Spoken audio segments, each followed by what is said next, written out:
J'ai été complice de l'infidélité de mes deux parents. Quel sombre secret cachez-vous à tout le monde? Que je suis un homme de 40 ans puceau. Je n'ai jamais embrassé ou touché une femme en dehors de ma famille, jamais sorti avec quelqu'un, je me déteste. Ce n'est pas le manque de sexe qui me fait me détester, c'est le fait que personne ne s'intéresse à moi. J'ai peur de sortir et de rencontrer des gens. Je sais que les gens me voient comme une personne bizarre, mais à part avec mon psy, je n'en parle pas. Quel que soit l'aspect de la vie, j'ai toujours l'impression de ne pas être assez bien. Les amis ne sont pas des vrais amis, je n'ai pas d'emploi ni de hobby. Voilà ma vie après avoir passé trop d'années seule. Après le divorce de mes parents, mon beau-père s'est installé chez moi et a commencé à abuser de moi. Je savais que c'était mal au fond de moi, mais je me disais que comme il était adulte, il savait ce qu'il faisait et je devais lui faire confiance.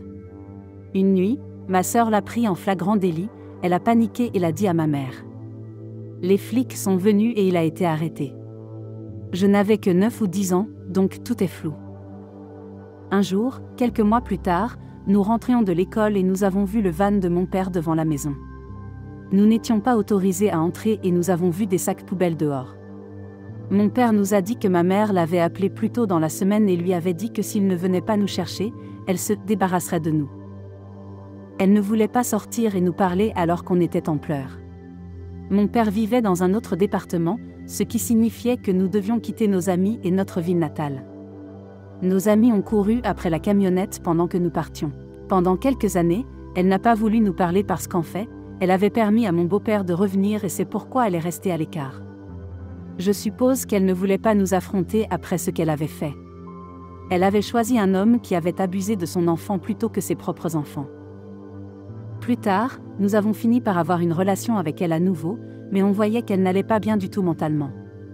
Le plus absurde, c'est qu'elle occupe un poste très élevé dans l'une des plus grandes banques du pays. Professionnellement, les gens pensent qu'elle est incroyable. En vérité, c'est un monstre. J'ai finalement eu le courage de couper les ponts avec elle lorsque je me suis rétablie de ma dépendance à l'héroïne il y a 11 ans et je ne lui ai plus parlé depuis. Quelques personnes connaissent cette histoire, mais pas beaucoup, et cela m'a fait du bien de la faire connaître au monde entier. Ma vie s'est considérablement améliorée depuis que je ne lui parle plus. Les gens me disent toujours que j'ai besoin de ma mère, sans savoir ce qui s'est passé. N'ayez pas peur de couper les ponts avec votre famille juste parce que c'est de la famille. Mon ex-femme, la mère de mes 3 enfants, et le premier amour que j'ai eu, s'est suicidée il y a 2 ans et demi. J'ai essayé d'être fort pour mes enfants, et de les aider à traverser cette épreuve. Je suis encore complètement bouleversée et je n'ai pas encore eu la chance de faire vraiment mon deuil. C'est horrible, mais mes enfants ont besoin que je sois fort et présent pour eux. Je vis avec ma mère en ce moment parce qu'elle a un cancer, mais pour être honnête, j'ai hâte de la voir partir. Ça semble horrible, mais je préfère la voir partir plutôt que de la voir souffrir encore plus. Ce n'est pas comme si j'allais toucher quelque chose avec son testament, c'est plutôt que ça craint parce qu'elle souffre toujours et que la voir comme ça me fait de la peine. Je ne sais pas pourquoi, mais je pense toujours qu'un jour je couperai tout contact avec tous les gens de ma vie, que je disparaîtrai de leur vie et que je ne m'occuperai que de moi. Je ne sais pas pourquoi je pense comme ça, j'ai beaucoup de bons amis. La plupart des membres de ma famille pensent que ma mère est récemment décédée subitement de complications dues à un cancer. En réalité, elle a fait une overdose et est morte des effets toxiques de l'oxycodone, de la morphine, du fentanyl et de la méthamphétamine. On dirait qu'elle a voulu créer une potion mortelle pour en finir avec ses douleurs. Mon plus proche collègue au travail, qui fait partie intégrante de notre projet, a tué un homme à la fin de son adolescence et a jeté le corps dans un lac. Il n'est pas allé en prison à cause d'un détail technique. Je travaille à distance, donc je ne crée pas beaucoup de relations personnelles avec les gens avec qui je travaille. J'ai cherché son nom complet sur Google et j'ai trouvé des articles sur ce qu'il avait fait.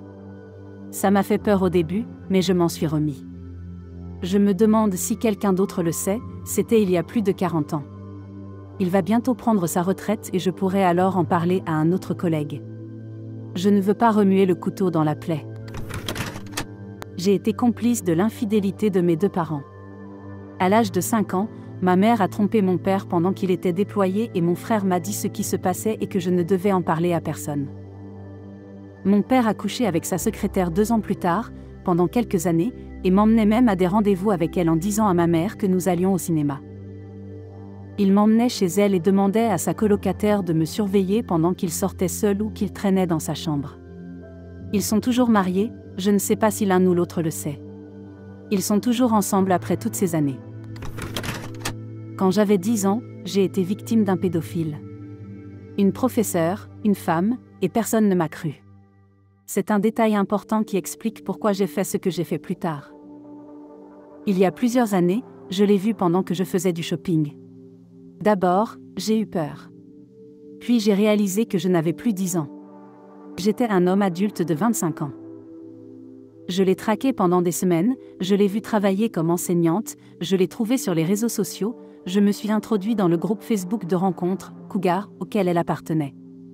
J'ai appris qu'elle avait abusé d'autres enfants depuis qu'elle m'avait perdu comme son « animal de compagnie ». Elle appelait ses victimes ses « animaux de compagnie ». Une fois que j'ai rassemblé toutes les informations nécessaires, j'ai collé des affiches partout sur les murs de son quartier avec les messages de son groupe Facebook privé. Les flyers avaient son visage, son adresse, son numéro de téléphone, et un tas d'autres choses. 2 jours avant que mon père ne s'enlève la vie, il m'a appelé pour me dire ce qu'il voulait faire. Il m'appelait et me disait à quel point il était déprimé depuis des mois et j'en avais marre de l'entendre. Je lui ai raccroché au nez, il s'est ensuite suicidé le jour de mon 17e anniversaire. Tous les membres de la famille pensent que c'est une coïncidence qu'il se soit suicidé le jour de mon anniversaire, mais je connais la vraie raison. Je n'en ai jamais parlé à un seul membre de ma famille car je sais qu'il m'en voudrait, surtout mon frère. Depuis qu'il s'est suicidé, je fais ce cauchemar récurrent de voir mon père dans une épicerie, passant à l'autre bout de l'allée. Il pousse un chariot vide et me regarde brièvement à l'autre bout de l'allée, mais continue. Quand je cours vers l'endroit où il est maintenant à l'autre bout de l'allée. Cette scène se répète jusqu'à ce que je me réveille en criant. Certains secrets vous hanteront jusqu'à votre mort.